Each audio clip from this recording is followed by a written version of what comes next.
अस्सलाम वालेकुम। तो आज के इस वीडियो के अंदर हम लोग ENG 101 मिड टर्म प्रिपरेशन से रिलेटेड शॉर्ट लेक्चर नंबर 3 को डिस्कस करेंगे और इसके अंदर जितने भी इंपॉर्टेंट पॉइंट्स है वो आपके साथ शेयर करूंगा।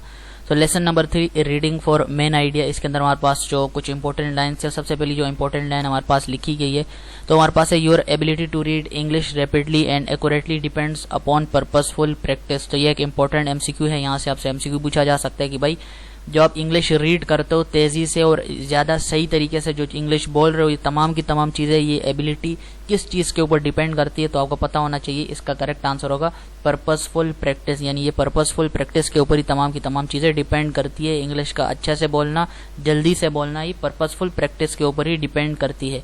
मजीद इस लेसन से रिलेटेड आपके कुछ 3 पॉइंट्स है, इसको याद रखने की जरूरत नहीं है। फिलहाल लेसन से रिलेटेड 3 इंपॉर्टेंट पॉइंट्स है जो कि हम इसके अंदर पढ़ेंगे। सबसे पहला पॉइंट है कि भाई टॉपिक को किस तरह से आइडेंटिफाई करते हैं। उसके बाद जो टॉपिक का मेन आइडिया है वो हमने किस तरह आइडेंटिफाई करना है। उसके बाद हमने ये चीज सीखनी है कि भाई recognise details which support the main idea, यानी सपोर्टिंग आइडिया क्या होगा वो रिकॉग्नाइज करना। पहला आइडिया क्या है कि टॉपिक PCB पैराग्राफ के टॉपिक को किस तरह से आइडेंटिफाई करते हैं, मेन आइडिया को किस तरह आइडेंटिफाई करते हैं, तीसरी चीज में सपोर्टिंग आइडिया को किस तरह से आइडेंटिफाई करना है हमने। तो ये चीजें सीखनी है हमने।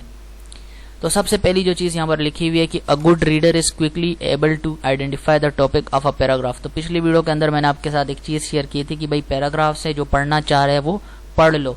तो जो लंबे लंबे पैराग्राफ लिखे हुए हैं तो वो उनकी क्या हो जाएगी, रीडिंग एबिलिटी सही हो जाएगी। और एक गुड रीडर क्या होगा, वो जल्दी अंडरस्टैंड कर पाएगा, आइडेंटिफाई कर पाएगा किसी भी टॉपिक को, पैराग्राफ के टॉपिक को। यानी जो पैराग्राफ यहाँ पे लिखा हुआ है, मान के चलो यही पैराग्राफ ले लो, अब इसका जो टॉपिक आइडेंटिफाई करना है तो ऑटोमेटिकली जब वो पढ़ेगा उसकी स्किल्स इतनी लेवल की होगी तो वो क्या कर लेगा, इजीली फाइंड आउट कर लेगा कि भाई इस टॉपिक का पैराग्राफ क्या है। तो अ गुड रीडर यानी एक अच्छा रीडर ही जो है वो अच्छे से जल्दी से जो है वो किसी भी पैराग्राफ के टॉपिक को आइडेंटिफाई कर सकता है।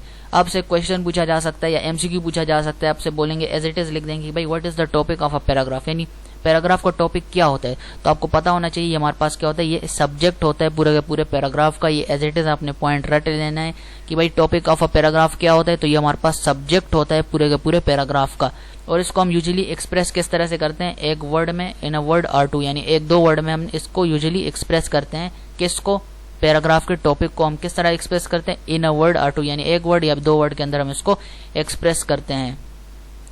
नेक्स्ट पॉइंट की तरफ बढ़ते हैं। अब ये चीज आप देख सकते हो, यहाँ पर ये चीजें पूछी जा रही हैं तो इनको आपने पढ़ते जाना है। आपसे जो जो चीजें पूछी जा रही हैं, पैराग्राफ के अंदर साइज ऑफ ग्रुप क्या है, तो आपने इस पैराग्राफ को पढ़ लिया तो आपको पता चल जाएगा कि साइज ऑफ ग्रुप क्या है, किस बारे में बातें हो रही हैं, सोशल लिमिटेशन ग्रुप की क्या होनी चाहिए। जब आप ये पढ़ोगे तो ऑटोमेटिकली आंसर दे पाओगे, कोई इतनी मुश्किल बात नहीं है।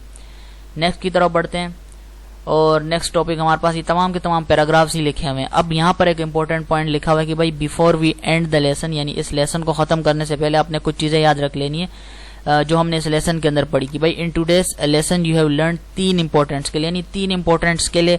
जो अच्छा रीडर होगा उसके पास 3 इंपॉर्टेंट स्किल्स होनी चाहिए और ये 3 इंपॉर्टेंट स्किल्स आपसे एज अ शॉर्ट में भी पूछी जा सकती हैं, सही है। और MCQ में तो कुछ भी आ सकता है। तो MCQ के लिए सारी चीजें इंपॉर्टेंट है और शॉर्ट के लिए ये क्वेश्चन बहुत ज्यादा इंपॉर्टेंट है कि भाई बताओ 3 इंपॉर्टेंट स्किल्स बताओ रीडिंग से रिलेटेड। तो आपने क्या बोल देना है, सबसे पहली स्किल क्या है कि भाई टॉपिक आइडेंटिफाई करना किसी भी पैराग्राफ का। और एक गुड रीडर क्या होता है, उसको ये चीज आनी चाहिए, एक रीडिंग स्किल, इंपॉर्टेंट स्किल उसके पास होनी चाहिए। पहली स्किल की भाई वो किसी भी पैराग्राफ का टॉपिक आइडेंटिफाई करने की सलाहियत रखता हो। सेकेंडली उसको ये चीज पता होनी चाहिए कि भाई मेन आइडिया क्या है, इस पैराग्राफ का जो मेन आइडिया है वो मुझे पता होना चाहिए एक गुड रीडर को। तीसरी चीज जो उसको पता होनी चाहिए कि भाई सपोर्टिंग आइडिया क्या है वो उसको पता होना चाहिए। तो ये 3 चीजें जो है एक इंपॉर्टेंट स्किल्स हैं जो कि रीडर के पास होनी चाहिए। पहला टॉपिक आइडेंटिफाई करना आना चाहिए उसको, पैराग्राफ का मेन आइडिया उसको निकालना आना चाहिए उस पैराग्राफ में से। तीसरी चीज वो है हमारे पास सपोर्टिंग आइडिया उसको पता होना चाहिए, जो मेन आइडिया से रिलेटेड क्या है, सपोर्ट करे मेन आइडिया को, यानी मेन आइडिया से related supporting ideas. Main idea क्या होता है, यानी जो मेन चीज, वो प्रोडक्ट मेन जो काम कर रहा है वो मेन आइडिया हो गया, लेकिन उससे रिलेटेड मजीद और भी फंक्शनैलिटीज उसके अंदर है और भी काम कर सकते हैं, तो वो सपोर्टिंग आइडियाज हो गया। तो लेक्चर नंबर 3 यहाँ तक था। नेक्स्ट क्या है, लेक्चर नंबर 4 जो कि हमारे पास है मेन आइडिया के ऊपर ही पूरा का पूरा हमारे पास टॉपिक है। नेक्स्ट लेक्चर नंबर 4 के अंदर इसको डिस्कस करेंगे। इस वीडियो के लिए इतना ही। अल्लाह हाफिज।